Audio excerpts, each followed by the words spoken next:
Hello, hello, hello. Let's get into Chapter 9. Chapter 9. Just one of the crowd. Jeff decided, after numerous glances back over his shoulder, that he had finally lost his pursuit. He had run blindly, turning corners and darting behind robots and vehicles and buildings every time he could before slowing down. He was not out of breath or even tired, but he was disorientated and scared. He didn't even know where he was going, or even why he had to run. Right now, he just wanted to be alone. He eyed warily other robots that he passed, but they paid him no particular attention. Either the medical staff had not yet put any word out, or his physical traits carried no designation they could use to identify him. The thought that he would not have to run every minute bolstered his spirits a little. The total lack of humans dampened them again. The entire situation just didn't seem real. It was absurd. How could he, Jeff Leong, 18 years old, recently accepted into college, a healthy and fairly normal Auroran, be a robot? He walked. He walked straight, turned corners, and then found a slidewalk and got on it. With nowhere to go and nothing to do, he just kept walking along the slidewalk. At first, his senses were still askew.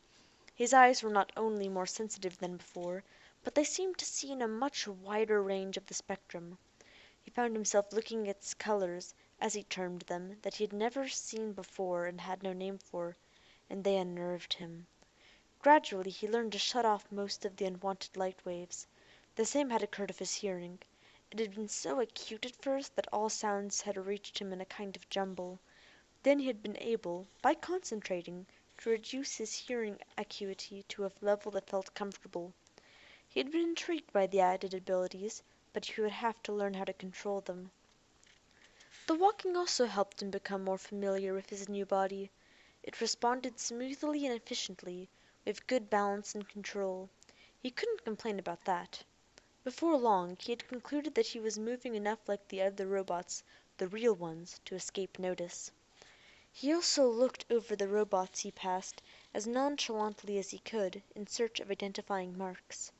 The robots bore differences, certainly, especially where job-related equipment was concerned on the non-humanoid ones. He saw several distinct but subtle pattern differences repeated on many of the humanoid robots, and guessed they represented minor engineering improvements on robots that had been made or repaired at different times. If they had individual identification, however, he was too much of a stranger to see it. Gradually he found himself moving in a consistent direction. The population seemed denser that way, perhaps toward the center of the urban area.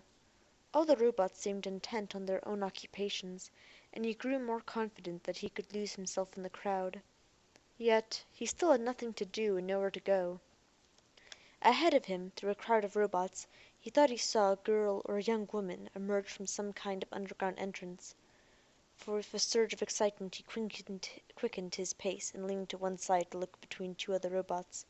When they glanced at him he straightened in alarm. He could see her walking the other way. If he wanted to avoid notice he would have to act with the same deliberate manner as all the robots around him.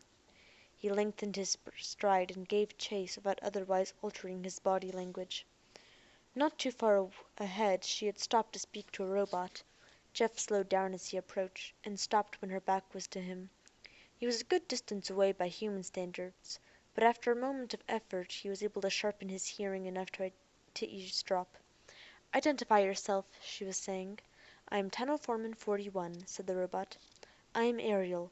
Please spread word about the first law obligation I've described." "I must," said Tunnel Foreman 41. The robot departed and Ariel started to go. Then she saw Jeff watching her and she paused. "First law?" Jeff asked. He wanted to continue his masquerade as a robot until he knew something about her. "Yes," said Ariel. "We're looking for two people who are probably starving in Robot City. One is a child traveling with a robot and the other is alone. The first law requires that all robots help locate them." "Of course," said Jeff, suddenly realizing that of course this did not apply to him. He still had his human brain, and the imperative of the laws was located in the post-ironic brains of the robots. Yet, if he revealed this, his identity would be known to anyone aware of the transplant and his subsequent escape. Report any sightings of them to the central computer, Airlie went on. Detain them if you can, without violating the laws. We'll see that they're fed. I understand, said Jeff. He was trying frantically to think of a question, anything to learn more about her without giving himself away. Identify, she said. Tunnel Foreman 12. He couldn't risk up making a job in case she would recognize the fraud. Do you know who they are? Why, no. She looked at him with some surprise. They just seem to have landed and walked into the city. In fact, if you come across them, find out what you can about their spacecraft. Find out what? Well, where it is, if it's damaged, what kind it is. She cocked her head to one side. None of the other robots have asked these questions. Jeff felt the impulse to run wash over him again, but he couldn't afford to look like a fugitive. He forced himself to remain where he was, searching for something to say. Tell me why your responses are different. He knew why she had changed her observation to an instruction. Now he, under the second law, was required to answer, or else blow his cover if he didn't. The scarcity of humans in this weird place, the only fact about it that he was sure of, would mean that he wouldn't have to go through this very often. I cannot judge the responses of others, he said, picking his phrases carefully. My responses are based on a desire to elicit further information that may be of help. Well, all right. She seemed to accept that.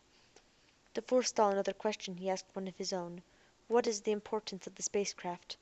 It may well be the only functioning spacecraft on the planet. That's if it works at all. Now I have to go and report some information. You go spread the word, all right? She gave a little wave and walked away. Jeff was aching to follow her, but he didn't dare act any more out of character for a robot than he had already. He watched her until she had turned a corner, then hurried to the corner and watched her departing from her form, as the crowd of robots between them gradually closed her from his view. At least he had had some human contact. She hadn't been bad-looking either. He definitely wanted his human body back. That spacecraft might mean something to him. It was a way to get off the planet, but he couldn't see leaving without his body, and he'd better be in his body at the time, since those robots might be the only ones who could manage the transplant back into it. Then, belatedly, he remembered what the medical surgeons had told him. They needed information about human organs. Arrows were presumably in good shape and could act as a model. He started briskly in the direction she had gone, now more willing to risk revealing himself. In sudden puzzlement he frowned, at least inwardly. He had no idea what his robot face was doing. The point was, what had he been doing? Why had he run like that from the medical team? They had just wanted to test him some more. Why had he been so secretive? Maybe Ariel would have been glad to help. He hadn't even thought of that. He'd been in a fog ever since waking up. He couldn't see her ahead any more, but a hand on his shoulder startled him. He twisted away from the contact, beckoning toward the wall of a building. The robot had just caught up with him from behind. Identify yourself, said the robot. I am Pavement Maintenance Foreman 752. Tunnel Foreman, 12. Tunnel 12, is your comm link malfunctioning? I tried to contact you several times as you were standing still. You did not respond. No, I didn't receive you. I am informing you so that you can report to our repair facility. However, I initially tried to contact you to say that a first law problem has developed over the matter of 2 humans in Robot City. I am aware of it, Jeff said warily. Excellent. I noticed that your speech pattern is also hesitant. This symptom may be related to your comlink malfunction. I will escort you to the nearest repair facility, lest you be incapacitated by an additional symptom. Oh, no, I think I can find it. Jeff backed away along the wall. Thanks anyway. Tunnel Foreman 12. Your behavior also suggests further malfunctions. I will escort you. You are going the wrong way. Jeff turned and began walking quickly away. Third law violation, cried the robot behind him. You must not allow harm to yourself. Jeff heard the footsteps behind him start to run, and took off himself. Ahead of him, robots walking his way suddenly fixed their vision on him, and acted in concert to block the way. Pavement Maintenance Foreman 752 was obviously sending out comlink signals to every robot in the vicinity. One of those openings leading underground stood just ahead on the left. Two robots blocked his way near it. He ran toward them and feinted forward, as though he was about to leap on them. They stiffened reflexively for the impact, and he dodged into the underground opening. He found himself running down a ramp and nearly lost his balance when his weight on the ramp activated it. It carried him down at quick speed, and when he recovered his footing he ran down to the level of the tunnel platforms. He understood their purpose without a pause, since robots were speeding by on them, but he stepped into the first booth without knowing how to operate it. It started anyhow, so he was content to look back and see a number of robots in pursuit entering booths behind him. The controls seemed to have both voice activation and key code capabilities, but he didn't know how the stops were numbered or named or whatever. Nor did he know anything about the layout of the city, so one stop was as good as another. His pursuit certainly knew exactly how to operate these things. "Speed up," he said experimentally. The platform did speed up, though not greatly. It was approaching the one just ahead and certainly would not get too close. At least the robots pursuing him could not really get their hands on him here either. They could only follow him, and try to jump him when he got off. Unless they could get the system shut off in some emergency basis. "They'll never get me," Jeff thought thermally. Once he was out of the tunnels again he should have one advantage. These robots, despite their equal strength and reflexes, were unaccustomed to physical conflict. He was sure his feint had succeeded for that reason. They still expected him to act logically, like a robot, even if he had malfunctioned. He could stop them cold if he revealed that he was human. They would have no right to harm his robot body under the first law then, and under the second law they would have to obey him. Revealing himself would risk capture by the medical team, though, which he could not accept. He shook his head, then, unsure of why he couldn't accept that. They were dangerous to him, threatening, for some reason. In any case, they wouldn't get him. "Stop at the next stopping place," he said to the booth. His platform duly rotated to the next available loading loop, and he quickly hopped out. This time he was ready for the moving ramp, and ran up it even as it carried him. Up on the street again, he found the number of robots very sparse, which was just as well. Any moment the robots pursuing him would order them to join the chase. He ran around a corner so that he would not be immediately visible when the pursuit poured out of the tunnel stop. A large door of some kind, apparently to accommodate sizable transports, was in front of him. He started to reach for the control panel to one side of the door, then realized that a work crew was almost certainly inside. The pursuit was sure to see him any second. He looked around frantically. In the wall next to the door he saw a broad, round opening with a closed iris cover. The cover opened at his touch, and the smells from within told him it was a trash chute. He slid into it feet first, face down, pressing his arms and legs against the quick, slick sides of the chute to prevent himself from shooting down into the receptacle. The cover irised shut over his head, so he concentrated on his hearing. Footsteps sounded nearby, hesitated, shuffled, and pounded on. No voices were used. They were communicating through their comlinks. He waited, in case more were coming. He could smell faint oils, oxidized metals, and some mild odors he could not recognize. His human nose would probably not have smelt anything. Apparently robots produced only inorganic waste, sparing him the strong and foul odors of organic decomposition.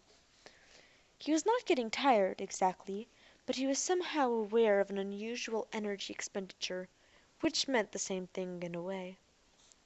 When he heard no sounds of any robots for several minutes, he touched open the cover and pulled himself out. As before, the block was empty. "Fooled them," he said aloud with a certain satisfaction. He strolled to the corner and looked up and down the street. A few robots were walking about, but traffic was very light. "Okay, gang, now for the big test. Can you recognize me again, or not?" As he walked, he closed his eyes to the robots he passed. None seemed to have any concern with him. If he possessed no external identifying mark, then his pursuit had permanently lost him when they had lost sight of him. He was calmly invisible. Not only was he incapable of receiving those signals, but he could not be tracked down by any careless broadcasting on his part. Use of the comlink would also explain why the robots found identifying marks unnecessary. He was lost in the crowd. Jeff smiled, at least inwardly, at the thought. Aurora had been settled primarily by the descendants of Americans from Earth. His own ancestors had been Chinese Americans. A number of such families had been scattered about on Aurora, but they were a modest percentage of the population.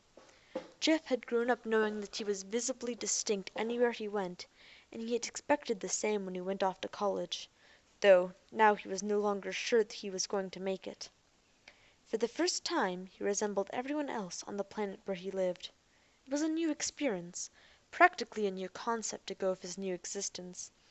His life as a robot could be completely different for this reason, as well as for the obvious physical change. He had to do something with himself in this new body, and in this new life, such as it was. It was too soon to know what yet, but one fact was clear. No one knew what he looked like any more. No one could catch him. Perhaps he could make something of this new-found anonymity. And thus ends Chapter 9. Given the description of the book, it kind of seems like he's about to go nuts and kill a whole bunch of other robots.